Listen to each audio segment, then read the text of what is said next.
নমস্কার বন্ধুরা, হাতে মাত্র 10 মিনিট সময় থাকলেই বাড়িতে তৈরি হয়ে যাবে রসালো মুচমুচে জিলিপি। এই জিলিপি তৈরি করা এতটাই সহজ যে কেউ বানিয়ে ফেলবে। আর এই রেসিপিটা একদম স্টেপ ধরে ধরে আমি দেখাবো কিভাবে একদম পারফেক্ট রস ভিতর পর্যন্ত ঢুকবে আর জিলিপিগুলো বাইরে থেকে খাস্তা মুচমুচে হবে। তার প্রত্যেকটা খুঁটিনাটি টিপস তোমাদের সাথে শেয়ার করবো, তো ভিডিওটা একদম শেষ পর্যন্ত দেখতে থাকো। এই জিলিপি তৈরি করার জন্য প্রথমে নিয়েছি 200 গ্রাম ময়দা আর নিয়েছি 100 গ্রাম চালের গুঁড়ি। এখানে তোমরা বাসমতি বা গোবিন্দভোগ বা নর্মাল যে কোনো সিদ্ধ চালের গুঁড়ি, যে কোনো গুঁড়ি মানে চালের গুঁড়ি নেওয়া যাবে, তবে আতপ চালের গুঁড়ি নিলে বেশি ভালো হয়। খুব ভালো করে চালের গুঁড়ি আর ময়দাটাকে মিশিয়ে নেওয়ার পর আমি 3 বড় চামচ মতো ঘি দিয়ে দিলাম। ঘিটাকেও খুব ভালো করে মিশিয়ে নিয়েছি। এবার নর্মাল তাপমাত্রার জল দিয়ে খুব ভালো করে আমি একটা খামি বা ব্যাটার তৈরি করে নেব। তো বন্ধুরা, আবারও বলছি, 200 গ্রাম ময়দা, 100 গ্রাম চালের গুঁড়ি। চালের গুঁড়িটা আতপ চালে নিলে ভালো হয়, তবে তোমরা যে কোনো সিদ্ধ চালের গুঁড়ি নিতে পারবে। তারপর 3 চামচ ঘি দিয়ে আর নর্মাল তাপমাত্রার জল দিয়ে খুব ভালো করে আমি বেশ কিছুক্ষণ ধরে মিশিয়ে নিলাম। বেশ কিছুটা মিশিয়ে নেওয়ার পর এবার আমি 2 বড় চামচ মতো দিয়ে দিয়েছি টক দই। এই টক দইটা নর্মাল তাপমাত্রা নেবে, ফ্রিজের ঠান্ডা নেবে না।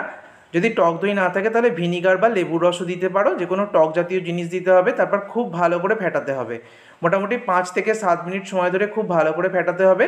দেখতেই পাচ্ছ খুব ভালো করে ফেটিয়ে নিয়েছি, আর মিশ্রণটা ঠিক ঘনত্বটা এরকম থাকবে।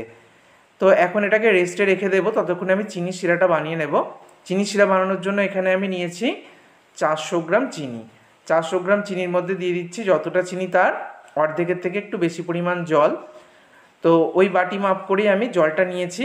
2টো এলাচকে ফাটিয়ে দিয়ে দিলাম। যতটা চিনি নেবে তার অর্ধেকের থেকে একটু বেশি পরিমাণ জল নেবে।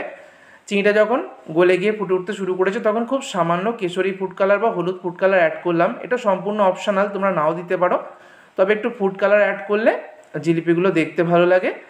আর দেখো, শিরাটা কিন্তু আঠালো বা চটচটে ধরনের হবে, কোনো তারের শিরা হবে না, একটু ঘন শিরা হবে। তবে খুব বেশি ঘন কিন্তু করা যাবে না, মানে অতিরিক্ত তারের শিরা কিন্তু করা যাবে না। হাতের মধ্যে নিলে বেশ একটা চটচটে ভাব থাকবে। আর খুব সামান্য লেবুর রস দিয়ে দিলাম যাতে করে শিরাটা না জমে যায়। এদিকে শিরাটাকে রেডি করে নেওয়ার পর যে ব্যাটারটাকে বানিয়ে রেখেছিলাম সেটা রেস্টে রাখা ছিল। তার মধ্যে আমি খুব সামান্য খাবার সোডা, খুব সামান্য কেশরি ফুড কালার আর অল্প জল দিয়ে খুব ভালো করে মিশিয়ে নিচ্ছি। খুব সামান্যই আমি 1 চিমটের মতো বেকিং সোডা বা খাবার সোডা দিয়েছি, আর খুব সামান্য কেশরি বা হলুদ ফুড কালার দিয়েছি। কেশরি ফুড কালার মুদিখানা দোকানে পেয়ে যাবে। এই ফুড কালারটা দিলে জিলিপিগুলো দেখতে ভালো লাগবে, তবে ফুড কালার ছাড়াও কিন্তু তোমরা বানাতে পারবে। আজকে জিলিপিগুলো বানানোর জন্য এরকম একটা আমি টমেটো কেচাপের যে বোতল বাজারে পাওয়া যায় সেই কেচাপের বোতল নিয়েছি।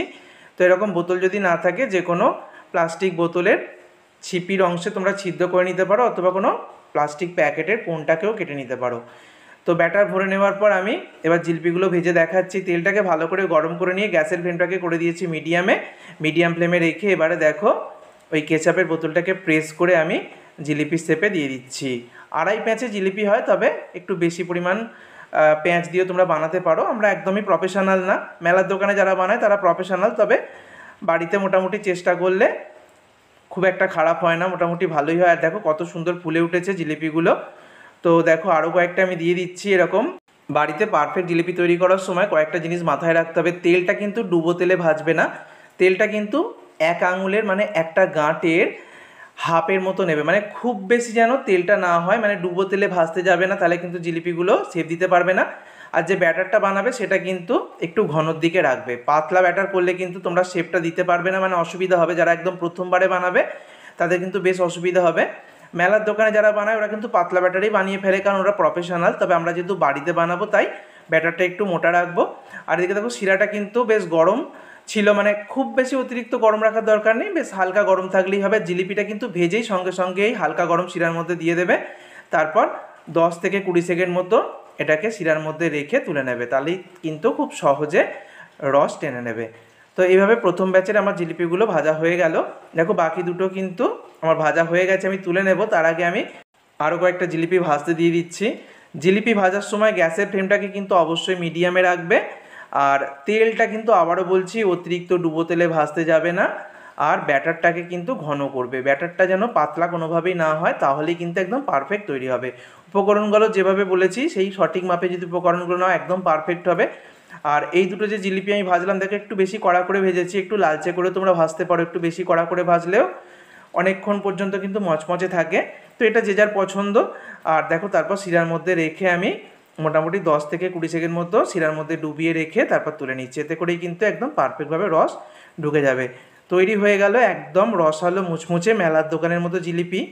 প্রত্যেকটা জিলিপি একদম বাইরে থেকে হয়েছে খাস্তা মুচমুচে, আর ভিতর থেকে রসে ভরা। আমি সেটাও দেখিয়ে দেবো তোমাদেরকে। দেখো একদম মেলার দোকানে যেরকম হয় ঠিক সেরকমটাই দেখতে হয়েছে। আওয়াজ শুনেই বুঝতে পারছো কতটা বাইরে থেকে মুচমুচে হয়েছে।